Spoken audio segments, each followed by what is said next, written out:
It's a game about discipline. It's a game about honor. It's a game about power. It's kind of an unfinished mess. Yeah, so Street Fighter V came out this week, a game that I and many other people have been looking forward to, and it is not quite what we were hoping for, but none of that matters because this isn't Street Fighter month on this channel, it's Pokemon month. Yes, in honor of the 20th anniversary of Pokemon, we are dedicating this entire month to Pokemon on the Professor Thorgy channel, and this is Game Room, the show every single week where we just geek out about video games. And there's another fighting game coming out this year that I am indeed looking very forward to, and it is Pokken, the Pokemon fighting game. And we've pretty much gotten every character already announced for that game, but there's always DLC, and if Smash Bros proved anything to me is that when it comes to its fighting games, Nintendo really cares about DLC. So today, I'm giving you the top 10 Pokemon that I want to see in Smash Bros as DLC. You know, I think I might have been a little bit too hard in that intro on Street Fighter. I'm gonna go and give it another try. I'll be right back. What do you mean I'm offline? It's single player. I don't need to be online. I've decided to make it a top 20.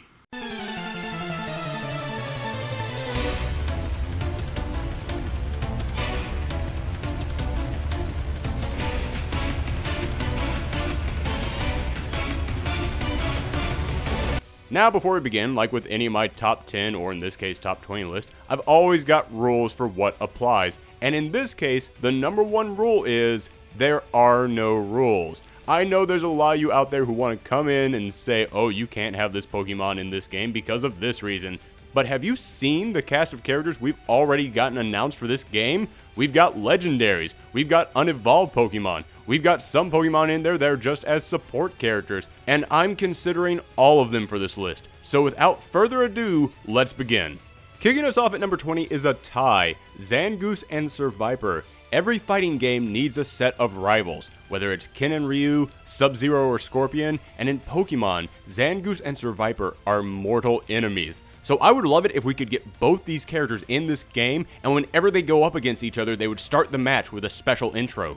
Number 19, Shaymin. This one isn't a suggestion for a fighter, but for a support Pokemon. You see, in Pokken, you get to choose at the start of each match a pair of support Pokemon, and before each round, you can choose which one of them you want to use to help you out.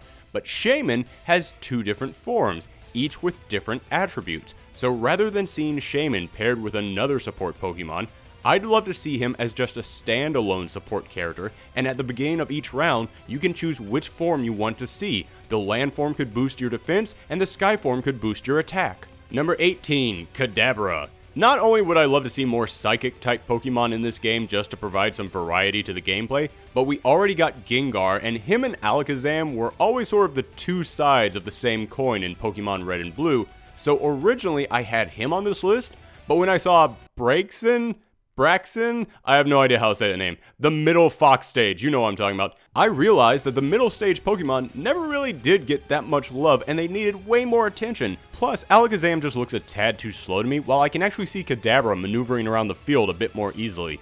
17, Arcanine. I had to put at least one dog on this list or it would have felt like a betrayal, and Arcanine is the Pokemon that always looked so cool and always felt like he should have been more important to the franchise than he actually was. So I think one of the best ways to promote him some more is to give our favorite fire pup a spot on this roster. Plus, his design is both for speed and strength, making him a great blitz character. Number 16, Egis Lash. This one seems pretty obvious to me. It can attack you with either its hand, its shield, or if you hit the heavy attack button, it can attack you with, you know, itself. Its giant sword self. With all the different parts of its body it can attack you with, this seems like the number one choice for combo lovers. Number 15, Roserade. Every fighting game needs that one fancy character, that one who is all about style, and I could see Roserade dancing gracefully around the stage like the Pokemon equivalent of Vega or Raphael. No, not that Raphael, the other one. There you go. 14, Pangoro. Pangoro is here just because, well, look at him. I can't think of a Pokemon that looks more like a brawler than this one. Heck, his design alone practically tells you all you need to know about how he'd fight. Plus, this game is being made by a couple of the people who worked on Tekken, so we need at least one bear in here. 13. Mawile.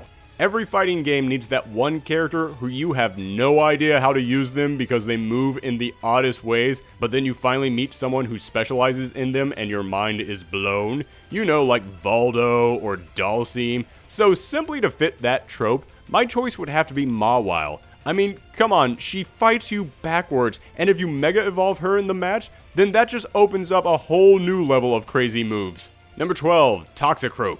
The only reason this guy isn't higher is because Croagunk is already in the game as a support Pokemon, so the odds of him being playable are really low, but he's always been one of those fighting type characters I hope will get more love. Plus, with those claws, he can inflict slash damage and poison at the same time. He's like the poison version of Wolverine. Number 11, Braveiary. I put Braveiary on this list because even though I'm comparing a lot of these characters to specific fighting archetypes, the idea of putting Pokemon into a fighting game opens up countless possibilities that we haven't seen in other series, and that includes flying characters. That's something completely new to a game like this, and I'd love to see what they could do with it, so out of all the flying Pokemon, I had to choose Braveiary. He's always been my personal favorite because, well, look at him. He's a flying red, white, and blue tank. He seems like the most fitting bird to be in a fighting game. Well, except for Hawlucha, but I'll get to him in a second. Number 10, Vespiquen. Speaking of characters that would be totally new for a fighting game, Vespiquen doesn't seem like an obvious choice to put on this list, but I started thinking about and realized that Vespiquen has the power to summon out Combees to do her bidding. So imagine Vespiquen as a range fighter who sends Combees to tackle your opponent, drop poison spikes, or even just circles around her as a barrier, kind of like Strider Hiryu's little robot buddies from Marvel vs. Capcom. Number 9, Scyther. There's another trope from fighting games I've always been a fan of. I don't know if it has an official name, but I've always just called it the ninja character. That character who focuses on quick, fast slashing attacks, and if I had to pick one Pokemon for that, I'd go with Scyther. I loved Scyther in the early games because I could always just see him speeding around the ring with a string of quick slash combos, and now I can finally make that happen. Number 8, Electivire. Okay, I'll admit, this one is just for me. I love the whole Elective family line, always have, so yeah, I'm putting him on here just because I want to see him get some love. But even beyond that, with his size and those arms, he would be a great grappler, kind of like an Electric Zangief. By the way, Electric Zangief, great name for a band. Just putting it out there for anybody who needs it. Number 7, Shifttry. Again, another Pokemon I think needs way more love. Shifttry could use his Gust of Wind to keep a distance between him and his opponent, and then deliver a series of cruel, dark-type moves.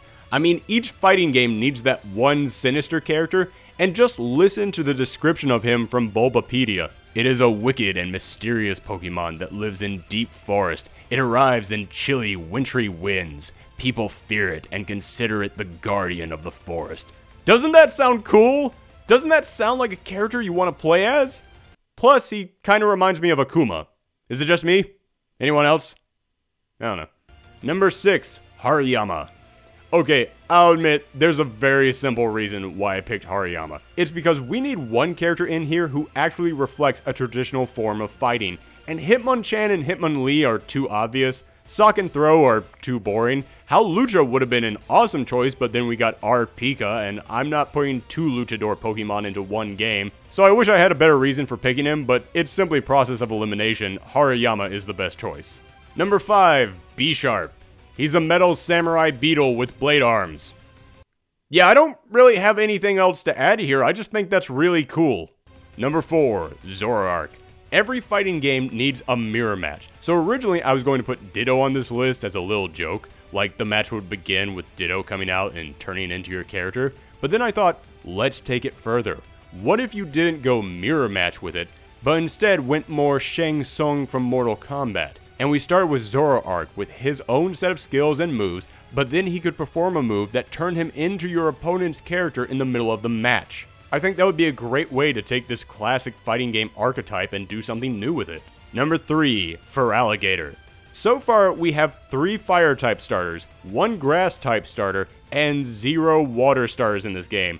Come on, Pokken, where's the love for my aquatic brothers and sisters? And out of all the water starters, I have to go with Feraligatr. Not only is he from what has to be my favorite generation, but also out of the 4 other starters we've gotten a flyer, a range type, a pure fighting type, and a speed type. What type do we not have yet? A tank, the giant muscle beast type. And that brings it down to Blastoise, Feraligatr, or Swampert, and we already have a Gen 1 starter, and we already have 2 Gen 3 starters, so in the interest of fairness, Feraligatr is the best choice. Number 2, Nidoking. I put a lot of characters on this list simply because I felt that they needed more love, and the king of underrated Pokemon to me is Nidoking. No pun intended. I mean, did you see how much people freaked out in that Super Bowl commercial when they saw that Nidoking chess piece? Although seriously, Nintendo, make that happen. We would buy it. But Nidoking is strong, can hit you with status effects, and is loaded with spikes. And if 90s comic books taught me anything, it's that spikes make everything better. But I'm also putting him this high on the list because you could easily get 2 characters out of him. Just make Nidoqueen his alternate skin, and then you have a cheap, easy way to increase your cast. And at number 1... Now, throughout this list, I've mentioned many fighting game tropes that I'd like to see in this game, but there's one that I haven't mentioned yet. One more important than any other. The boss. Every fighting game needs a boss. And I know many of you right now are shouting, we already have that, it's going to be Shadow Mewtwo.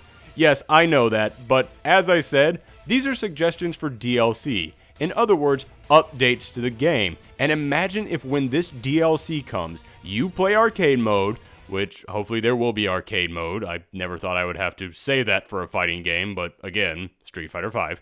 But imagine you're playing arcade mode, you make it all the way to the top, and you're about to face Shadow Mewtwo, and then you see Darkrai come out and take him down just like Akuma did to Bison. Can you imagine how shocking that would be?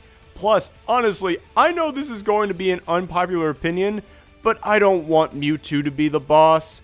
Guys, Mewtwo is great, he is, but ever since Gen 1, whenever they've needed some big important Pokemon to serve as a major threat, everyone always brings up Mewtwo. There are other characters. I mean, Darkrai is the embodiment of nightmares. Doesn't that sound better as a final boss than the same evil clone we've gotten time after time? But that's just my opinion, so let me know in the comments down below who you want to see in Pokken. Also, if you like this video, then make sure to share it all around the web. That helps out this channel so much, and I thank all of you who have been doing it. Also, if you want to see more fun, geeky stuff from me, then make sure to hit that subscribe button. As I said, we're still in the middle of Pokemon month, and I've got a few more treats up my sleeve before it's done. Thanks again for watching, make sure to hit that subscribe, make sure to hit that thumb up, make sure to tell your friends, and make sure to come back next time.